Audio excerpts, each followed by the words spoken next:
نحمده ونصلي على رسوله الكريم اما بعد۔ محترم حضرات، اللہ کے نبی صلی اللہ علیہ وسلم کی سیرت کے حوالے سے یہ ہمارا 15واں درس ہے، جس میں ہم سن 5 ہجری اور 6 ہجری کے کچھ واقعات کو آپ کے سامنے رکھیں۔ غزوہ بنو المصطلق سن 5 میں یا 6 میں واقع ہوا۔ بات یہ ہے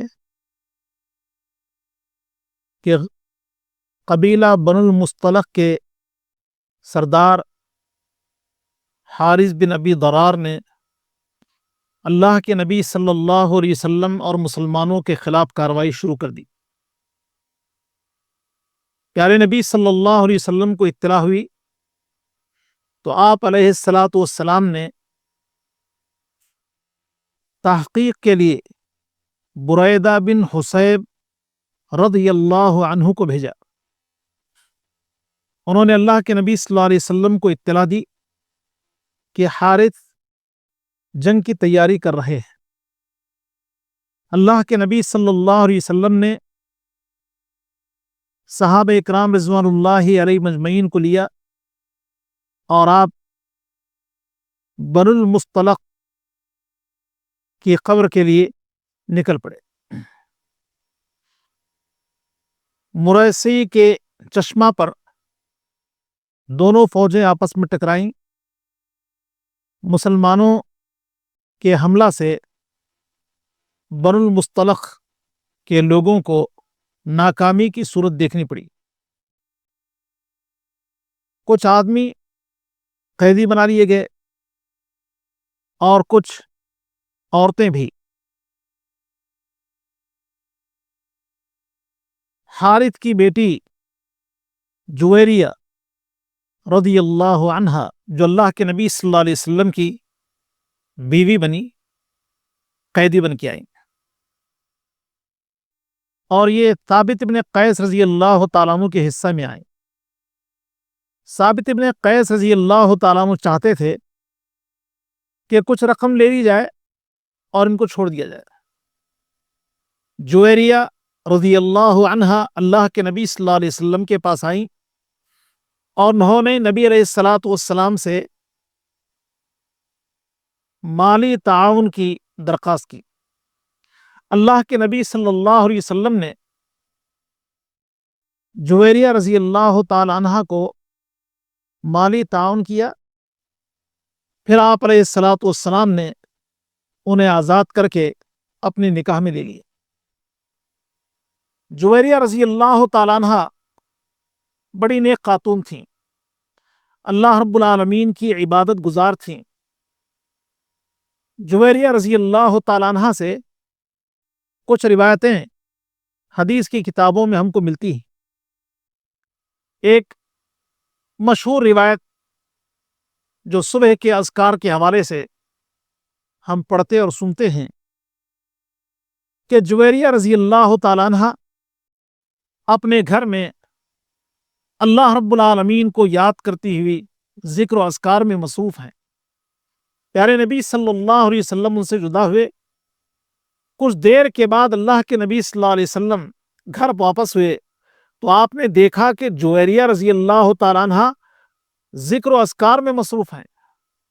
تو اللہ کے نبی صلی اللہ علیہ وسلم نے کہا کہ اے جویریہ، تم سے جدا ہونے کے بعد میں نے کلمہ پڑھا ہے جو تمہاری اس بیٹھک سے کہیں زیادہ بہتر ہے۔ اللہ کے نبی صلی اللہ علیہ وسلم نے کہا سبحان اللہ و بحمدہ عدد خلقہ ورضا نفسہ وزنۃ عرشہ ومداد کلماتہ۔ تو اس سے یہ بات ہمیں معلوم ہوتی ہے کہ ام المؤمنین جویریہ رضی اللہ تعالیٰ عنہا بڑی نیک خاتون تھی۔ اللہ رب العالمین نے جویریہ رضی اللہ تعالیٰ عنہا کے ذریعہ ان کے خاندان پر احسان کیے۔ ان کے خاندان کے افراد جو قیدی بن کر آئے تھے، اور عورتیں لونڈیاں بنی تھیں، انہوں نے صحابہ اکرام رضوان اللہ علیہ مجمعین نے آپس میں بات چیت کیا کہ اب اللہ کے نبی صلی اللہ علیہ وسلم کہ وہ سسرالی لوگ بن گئے ہیں۔ نبی علیہ الصلوۃ والسلام کی محبت میں انہوں نے تمام کو آزاد کر دیے، اور پھر اللہ رب العالمین نے ان کو اسلام کی توفیق نصیب فرمائی۔ اس سفر میں اللہ کے نبی صلی اللہ علیہ وسلم کے ساتھ منافق لوگ بھی شامل تھے، عبداللہ بن ابی اور اس کے ساتھی۔ انہوں نے ایک دو کارروائیاں ایسی کی جس سے ان کی شرارت کا اندازہ ہوتا ہے۔ سفر کے دوران ایک مہاجر اور انصاری کے درمیان اختلاف ہوا پانی لینے کے مسئلہ میں۔ مہاجر نے انصار کو لات مار دی، انصاری نے انصار کو آواز دی، اے انصاریو۔ پھر مہاجر نے مہاجروں کو آواز دی۔ اللہ کے نبی صلی اللہ علیہ وسلم نے یہ نعرے سنے تو آپ نے بیان فرمایا، یہ کیسے نعرے ہیں؟ یہ بدبودار نعرے ہیں، یہ جاہلیت کے نعرے ہیں۔ اس واقعے سے عبداللہ بن ابی کو کچھ کہنے کا موقع ملا۔ اس نے صحابہ اکرام رضوان اللہ علیہ مجمعین کے بارے میں کہا کہ اس پر خرچ مت کرو یہاں تک کہ لوگ بھاگ جائیں۔ لا تنفقوا علی من عند رسول اللہ حتی انفضوا، اور ساتھ ہی یہ بھی کہا کہ ہم مدینہ جائیں گے تو عزت والے لوگ ذلیلوں کو مدینہ سے باہر کر دیں گے۔ ایک صحابی زید بن ارقم رضی اللہ تعالیٰ عنہ نے عبداللہ بن ابی کی باتوں کو سنا تو اپنے چچا سے کہا کہ عبداللہ بن ابی اس طرح کی باتیں کر رہا تھا۔ انہوں نے اللہ کے نبی صلی اللہ علیہ وسلم کے سامنے ذکر کیے۔ نبی علیہ الصلوۃ والسلام نے عبداللہ بن ابی کو بلایا اور اس سے پوچھا تو اس نے بڑی صفائی کے ساتھ جھوٹ کہہ دیا۔ عبداللہ بن ابی کی باتوں سے اللہ کے نبی صلی اللہ علیہ وسلم کو یہ اندازہ ہوا کہ زید بن ارقم جھوٹ کہہ رہے۔ زید بن ارقم رضی اللہ تعالیٰ عنہ کو بڑی ندامت ہوئی کہ وہ جھوٹے قرار پائے۔ اللہ رب العالمین نے سورہ منافقون میں عبداللہ بن ابی کی ان باتوں کا تذکرہ کیا ہے۔ اسی سفر میں ایک واقعہ یہ ہوا کہ سیدہ عائشہ رضی اللہ تعالیٰ عنہ کے خلاف غلط باتیں منسوب کی گئی۔ واقعہ یہ ہے کہ اللہ کے نبی صلی اللہ علیہ وسلم جب بھی سفر میں جاتے تو آپ علیہ الصلوۃ والسلام اپنی بیویوں کے درمیان قرہ ڈالتے۔ جس بیوی کا نام آتا اللہ کے نبی صلی اللہ علیہ وسلم سفر میں اس بیوی کو ساتھ رکھتے۔ نبی علیہ الصلوۃ والسلام نے قرہ ڈالا تو سیدہ عائشہ رضی اللہ عنہا کا نام آیا۔ عائشہ رضی اللہ تعالیٰ عنہ نے سفر کی تیاری شروع کی اور کسی سے ہار وقتی طور پر لے لیا۔ سیدہ عائشہ بیان فرماتی ہیں، ان دنوں ہمارے جسم بڑے ہلکے پھلکے تھے۔ اللہ کے نبی صلی اللہ علیہ وسلم کے جو خدمت گزار تھے وہ ہودج کو اتارتے تھے اور پھر ہودج کو سواری کے اوپر رکھ دیتے تھے۔ اللہ کے نبی صلی اللہ علیہ وسلم نے ایک مقام پر پڑاؤ کیے۔ سیدہ عائشہ رضی اللہ تعالیٰ عنہ قضائے حاجت کے لیے نکلی اور ان کا جو ہار تھا وہ ٹوٹ کے گر گیا۔ جب سواری کے پاس آئیں، اپنے ہودج کے قریب آئیں تو انہوں نے دیکھا کہ ہار ان کا غائب ہے۔ تلاش میں نکلی، واپس آنے تک اللہ کے نبی صلی اللہ علیہ وسلم نے قافلے کو نکلنے کا حکم دیا، اور جو خدمت گزار تھے انہوں نے ہودج کو اٹھایا اور سواری پہ رکھ دیے۔ انہیں اندازہ نہ ہوا کہ سیدہ عائشہ رضی اللہ تعالیٰ عنہ ہودج میں ہیں یا نہیں. سیدہ عائشہ آئی تو انہوں نے دیکھا کہ قافلہ نکل چکا ہے. اب ان کو اس بات کا اندازہ ہوا کہ ادھر ادھر جانے کا کوئی فائدہ نہیں. اللہ کے نبی صلی اللہ علیہ وسلم کسی مقام پر پڑاؤ کریں گے اور میری خیریت کے لیے جب میری سواری کے پاس آئیں گے اور مجھ کو غائب پائیں گے تو یقیناً میری تلاش میں آ جائیں گے. پھر اسی جگہ پر وہ بیٹھے رہے. قافلے کے پیچھے ایک صحابی صفوان بن معطل رضی اللہ تعالیٰ عنہ ہیں. جب وہ قریب آئے تو انہوں نے دور سے سیدہ عائشہ رضی اللہ تعالیٰ عنہ کو پہچان لیے، اس لیے کہ پردے کے احکام کے نازل ہونے سے پہلے انہوں نے سیدہ عائشہ رضی اللہ تعالیٰ عنہ کو دیکھا تھا. قریب آئے اور کہا انا للہ و انا الیہ راجعون. سیدہ عائشہ رضی اللہ تعالیٰ عنہ کے لیے انہوں نے سواری بٹھا دی. سیدہ عائشہ سواری پہ سوار ہو گئیں.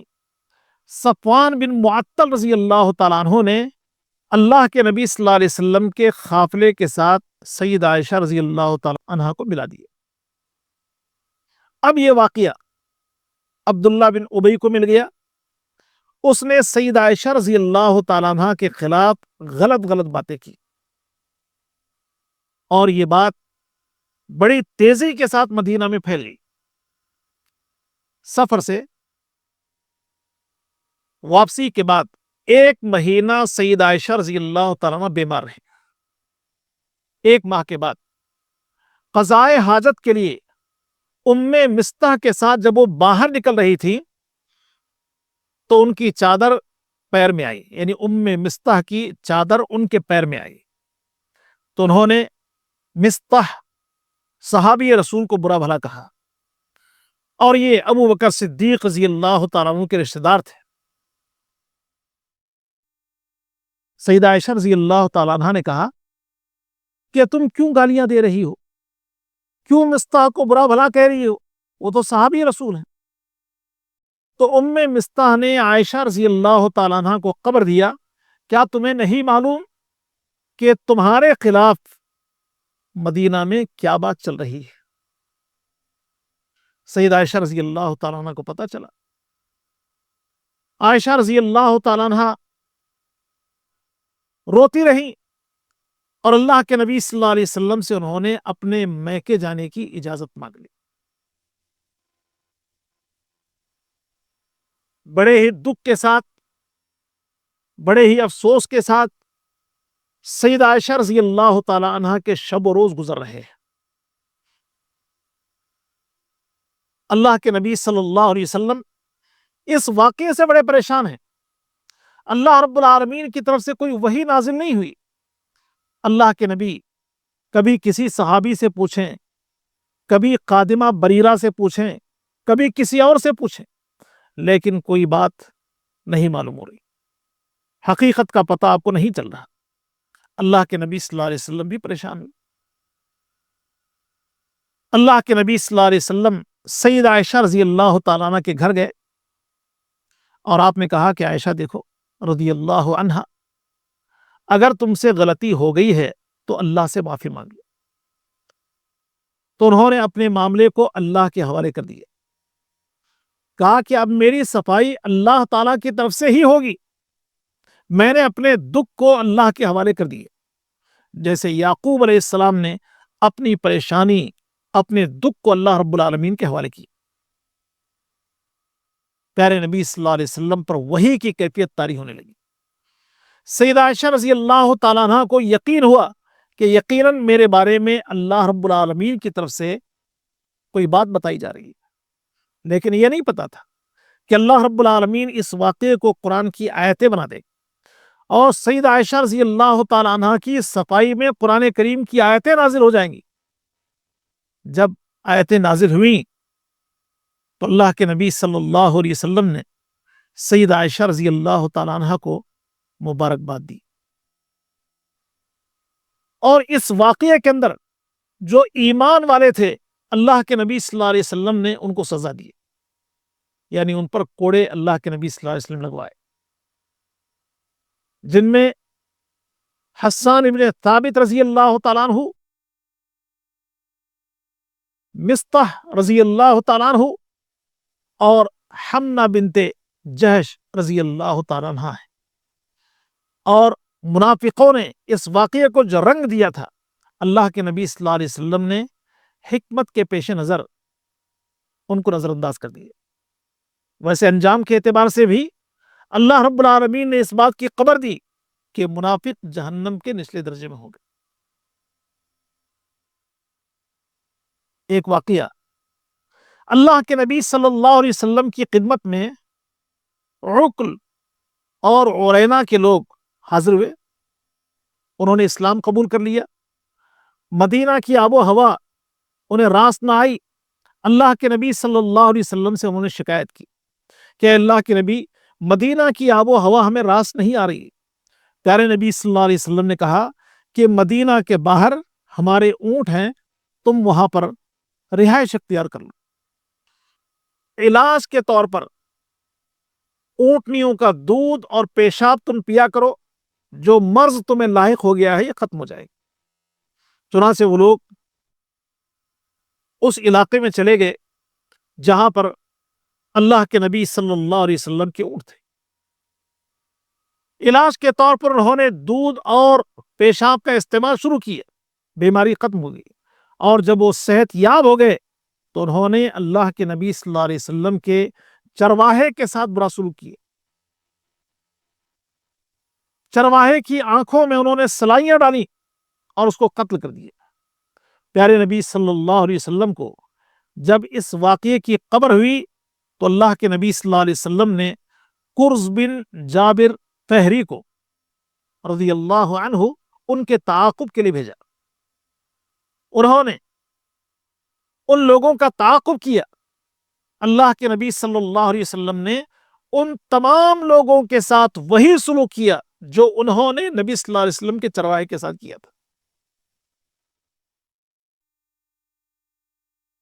صلح حدیبیہ، ہمارے نبی صلی اللہ علیہ وسلم کو اللہ رب العالمین نے خواب دکھایا کہ آپ اپنے اصحاب کے ساتھ مسجد حرام میں داخل ہو رہے ہیں، سر کے بال کم کیے جا رہے ہیں، مونڈے جا رہے ہیں۔ اللہ کے نبی صلی اللہ علیہ وسلم نے یقین حاصل کر لیا کہ ہمیں اب مکہ جانا ہے عمرہ کی ادائیگی کے لیے، لیکن نبی علیہ الصلوۃ والسلام کے ساتھ یہ مسئلہ تھا کہ اللہ کے نبی اگر چلے جاتے ہیں تو مشرکین کو اعتراض ہوگا۔ اللہ کے نبی صلی اللہ علیہ وسلم نے مدینہ کے پڑوس میں رہنے والے بدوؤں کے ذہن میں یہ بات ڈالی کہ ہم عمرہ کے لیے روانہ ہو رہے ہیں، لہٰذا آپ ہمارے ساتھ آ سکتے ہیں۔ انہوں نے کہا کہ ٹھیک ہے، ہم بھی آ جائیں گے، لیکن وہ لوگ تاخیر کرنے لگے۔ اللہ کے نبی صلی اللہ علیہ وسلم نے ان کا انتظار کیے بغیر 1400 صحابہ اکرام رضوان اللہ علیہ مجمعین کو لیا اور مکہ کی طرف روانہ ہوئے۔ ذوالحلیفہ سے اللہ کے نبی صلی اللہ علیہ وسلم نے احرام کا لباس پہن لیا، قربانی کے جانور لیے اور آپ چلتے رہے۔ ادھر مکہ والوں کو خبر ملی کہ محمد صلی اللہ علیہ وسلم اپنے ساتھیوں کے ساتھ عمرہ کی ادائیگی کے لیے آ رہے ہیں۔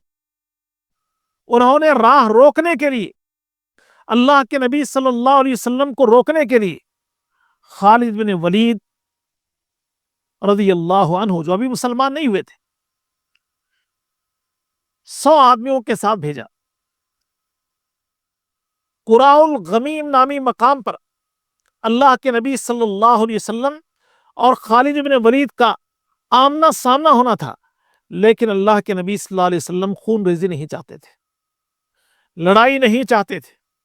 پیارے نبی صلی اللہ علیہ وسلم نے اپنا راستہ بدل لیا اور حدیبیہ میں ایک چشمے کے پاس اللہ کے نبی صلی اللہ علیہ وسلم نے پڑاؤ کیا۔ اب نبی علیہ الصلوۃ والسلام اور مکہ کے مشرکین کے درمیان باتیں چل رہی ہیں۔ رسول اللہ صلی اللہ علیہ وسلم اس بات پر راضی ہیں کہ مکہ والے کوئی شرط بھی رکھیں اور ہمیں عمرہ کی اجازت دے دیں، تو یہ بہتر ہو۔ اللہ کے نبی صلی اللہ علیہ وسلم کی طرف سے عثمان رضی اللہ تعالیٰ عنہ مکہ پہنچے، اور ادھر سے نبی علیہ الصلوۃ والسلام کی خدمت میں لوگ آتے رہے۔ عثمان رضی اللہ تعالیٰ عنہ کے بارے میں یہ خبر عام ہو گئی کہ مکہ والوں نے عثمان رضی اللہ تعالیٰ عنہ کو شہید کر دیا ہے۔ اللہ کے نبی صلی اللہ علیہ وسلم نے صحابہ اکرام رضوان اللہ علیہم اجمعین سے عثمان رضی اللہ تعالیٰ عنہ کے خون کے بدلہ کے لیے بیعت لی، موت کے نام پر۔ ایک درخت کے نیچے صحابہ نے اللہ کے نبی صلی اللہ علیہ وسلم کے ہاتھ پر بیعت کی۔ اللہ رب العالمین ان بیعت کرنے والوں سے راضی ہوا۔ یہ خبر غلط تھی، عثمان رضی اللہ تعالیٰ عنہ کو شہید نہیں کیا گیا تھا۔ اللہ کے نبی صلی اللہ علیہ وسلم کی خدمت میں مکہ والوں کی طرف سے لوگ آ رہے تھے، اور نبی علیہ الصلوۃ والسلام کو مکہ میں داخل ہونے کی اجازت نہیں دے رہے تھے۔ عروہ بن مسعود ثقفی مکہ والوں کی طرف سے اللہ کے نبی صلی اللہ علیہ وسلم کے پاس آئے۔ پیارے نبی صلی اللہ علیہ وسلم سے گفتگو ہونے لگی۔ گفتگو کے دوران عروہ نے کہا، یہ لوگ جو تمہارے ساتھ ہیں ساتھ چھوڑ دیں گے، آپ ان پر اعتماد مت کریں۔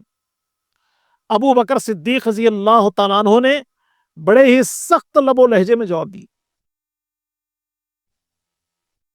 عروہ اللہ کے نبی صلی اللہ علیہ وسلم کے پاس سے پلٹا، اور اس نے مکہ والوں سے کہا کہ میں بڑے بڑے لوگوں سے ملاقات کر کے آیا ہوں، میں نے بادشاہوں سے ملاقات کی ہے، لیکن محمد صلی اللہ علیہ وسلم سے ان کے اصحاب جس انداز میں محبت کرتے ہیں ویسی محبت میں نے کسی میں نہیں دیکھی۔ مکہ والوں کی طرف سے سہیل بن عمرو اللہ کے نبی صلی اللہ علیہ وسلم کے پاس آئے۔ اللہ کے نبی صلی اللہ علیہ وسلم نے سہیل کو دیکھا تو کہا کہ ہو سکتا ہے معاملے میں آسانی ہو جائے، لیکن سہیل نے بھی کہا کہ آپ مکہ میں داخل نہیں ہو سکتے۔ آخر صلح طے پائی اللہ کے نبی صلی اللہ علیہ وسلم کے درمیان، سہیل بن عمرو کے درمیان، جو مشرکوں کی طرف سے نمائندہ ہے،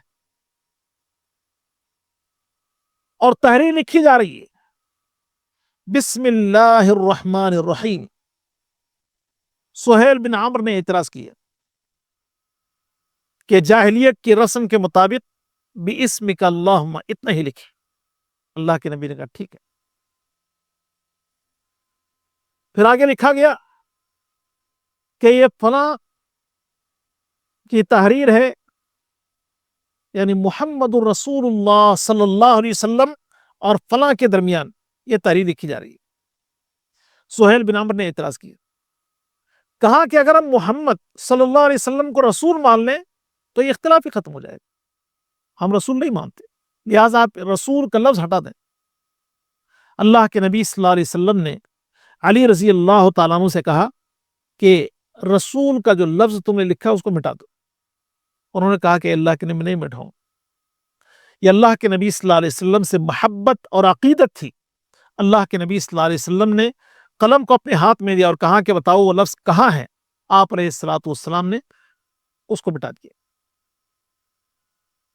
بنیادی طور پر کچھ شرطیں طے پائیں۔ پہلی شرط یہ کہ اس سال آپ عمرہ نہیں کریں گے، آئندہ سال عمرہ ادا کریں گے۔ ہمارے اور آپ کے درمیان 10 سال تک جنگ نہیں ہوگی۔ مکہ سے اگر کوئی آدمی مدینہ چلا جائے تو آپ اس کو واپس کر دیں گے، مدینہ سے اگر کوئی مکہ آ جائے تو اس کو واپس نہیں کیا جائے گا۔ ہر شرط پر اللہ کے نبی صلی اللہ علیہ وسلم یہ کہتے رہے ٹھیک ہے، تسلیم ہے۔ صحابہ پریشان ہیں کہ اللہ کے نبی صلی اللہ علیہ وسلم ان تمام شرطوں کو کیوں مان رہے۔ عمر رضی اللہ تعالیٰ عنہ نے ابو بکر رضی اللہ تعالیٰ عنہ سے کہا کہ اللہ کے نبی ان کی تمام شرطوں کو مان رہے۔ ابو بکر رضی اللہ تعالیٰ عنہ نے کہا کہ آپ اللہ کے رسول ہیں۔ رسول اللہ صلی اللہ علیہ وسلم سے جب بات کہی گئی تو اللہ کے نبی نے کہا کہ اللہ کا یہی حکم ہے۔ شرائط جب لکھی جا رہی تھیں تو ایک صحابی زنجیروں میں جکڑے ہوئے ابو جندل رضی اللہ تعالیٰ عنہ، اللہ کے نبی صلی اللہ علیہ وسلم نے ان کے بارے میں صحابہ اکرام سے، ان کے بارے میں سہیل بن عمرو سے درخواست کی کہ اس ایک آدمی کو ہمارے حوالے کرو۔ اس نے کہا کہ نہیں، مکہ کا کوئی آدمی آپ کے حوالے نہیں ہوگا۔ اللہ کے نبی صلی اللہ علیہ وسلم نے شرطوں کو مان لیے۔ صحابہ اکرام رضوان اللہ علیہم اجمعین پہ ایک عجیب کیفیت ہے، وہ یہ سمجھ رہے ہیں کہ اللہ کے نبی صلی اللہ علیہ وسلم نے ان کی شرطوں کو مان لیا ہے، دباؤ میں آ گئے ہیں۔ رسول اللہ صلی اللہ علیہ وسلم نے صحابہ اکرام رضوان اللہ علیہم اجمعین کو حکم دیا کہ قربانی کے جانور جو ہم ساتھ لے کے چلے ہیں ان کو ذبح کر دیں، لیکن کوئی عملی صورت نظر نہ آئی۔ اللہ کے نبی پریشان ہوئے کہ میرے اصحاب جو میرے اشاروں پر عمل کے لیے تیار ہوتے تھے، آج میں ان سے کہہ رہا ہوں کہ قربانی کے جانور ذبح کر دیں تو کوئی ذبح کرنے کے لیے تیار نہیں۔ اللہ کے نبی صلی اللہ علیہ وسلم اپنے خیمہ میں گئے۔ اس سفر میں نبی علیہ الصلوۃ والسلام کے ساتھ آپ کی بیوی ام المؤمنین ام سلمہ رضی اللہ تعالیٰ عنہ تھی۔ انہوں نے کہا کہ اللہ کے نبی، جو کچھ ہوا ہے اس پر صحابہ رنجیدہ ہیں، آپ اپنا جانور ذبح کیجئے۔ آپ کی اتباع میں صحابہ اکرام اپنے جانوروں کو ذبح کریں گے۔ چنانچہ اللہ کے نبی صلی اللہ علیہ وسلم نے اپنے جانور کو ذبح کیا تو آپ کی اتباع اور پیروی میں صحابہ اکرام رضوان اللہ علیہم اجمعین نے اپنے اپنے جانوروں کو ذبح کیا۔ پھر اللہ کے نبی صلی اللہ علیہ وسلم نے آنے والے سال اسی عمرہ کی قضا کی۔ اسی پر اکتفا کرتے ہیں۔ اللہ رب العالمین سے دعا ہے کہ اللہ ہم سب کو نبی علیہ الصلوۃ والسلام کی سیرت پڑھنے اور آپ کی زندگی کو سوار نمونہ بنانے کی توفیق عطا فرمائے۔ آمین وآخر دعوانا الحمد للہ رب العالمین۔ السلام علیکم ورحمۃ اللہ وبرکاتہ۔